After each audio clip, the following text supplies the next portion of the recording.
वक्रतुण्ड महाकाय सूर्यकोटि समप्रभ निर्विघ्नं कुरु मे देव सर्वकार्येषु सर्वदा। एकादशी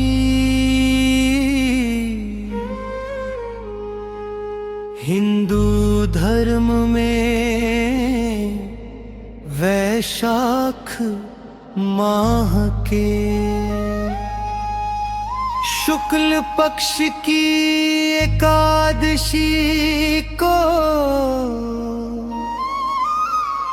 मनाई जाके ये भगवान विष्णु के मोहिनी अवतार को समर्पित है। इस दिन व्रत रखने से मनुष्य मोह माया के बंधनों से मुक्त हो जाता है और उसे मोक्ष की प्राप्ति होती है।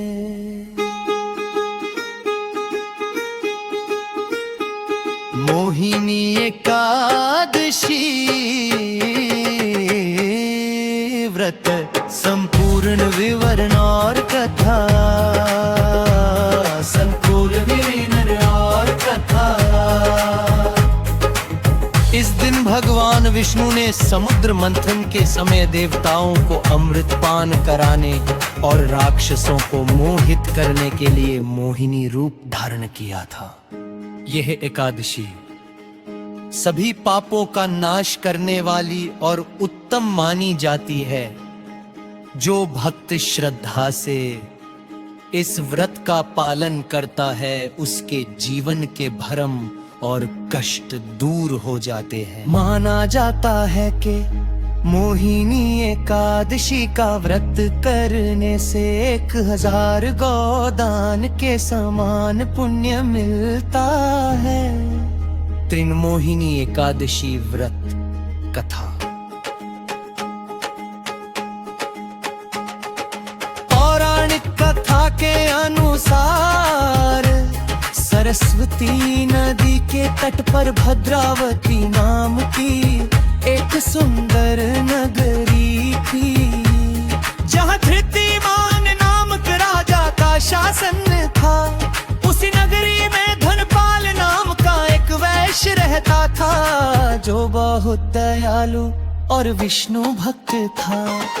धलताल के अथाच पुत्र के सबसे छोटा पुत्र दृष्ट बुद्धि नाम का था, जो अत्यंत पापी था और गलत कामों में पिता का धन बर्बाद करता था। अंत में तंग आकर पिता ने उसे घर से निकाल दिया। दृष्ट बुद्धि दर दर भटकने लगा और पाप कर्मों में लिप्त हो गया। एक दिन भटकते हुए वह महर्षि कौंडिन्य के आश्रम में पहुंचा। वैशाख का महीना। दृष्ट बुद्धि ने ऋषि से प्रार्थना की, हे मुनि, मुझ पर दया करें और मेरे पापों से मुक्ति का कोई उपाय बताए। महर्षि कौंडिन्य ने कहा, वैशाख शुक्ल पक्ष में मोहिनी एकादशी आती है। तुम इस व्रत को विधि विधान से करो। इसके प्रभाव से तुम्हारे जन्म जन्मांतर के पाप नष्ट हो जाएंगे। ऋषि के कहे अनुसार दृष्ट बुद्धि ने व्रत किया। उस व्रत के प्रभाव से वह निष्पाप हो गया और जीवन के अंत में उसे मोक्ष की प्राप्ति हुई। द्वार पूजा विधि, द्वार पूजा विधि सुबह जल्दी उठकर स्नान करें और उपवास का संकल्प लें। भगवान विष्णु के मोहिनी अवतार की प्रतिमा या चित्र स्थापित करें। धूप, दीप, फूल और फल से विष्णु जी की पूजा करें। विष्णु सहस्र नाम का पाठ करें और व्रत कथा सुने या पढ़े। अगले दिन द्वादशी को पारण करें और ब्राह्मणों या जरूरतमंदों दान दें। इस व्रत को करने से मुहूर्त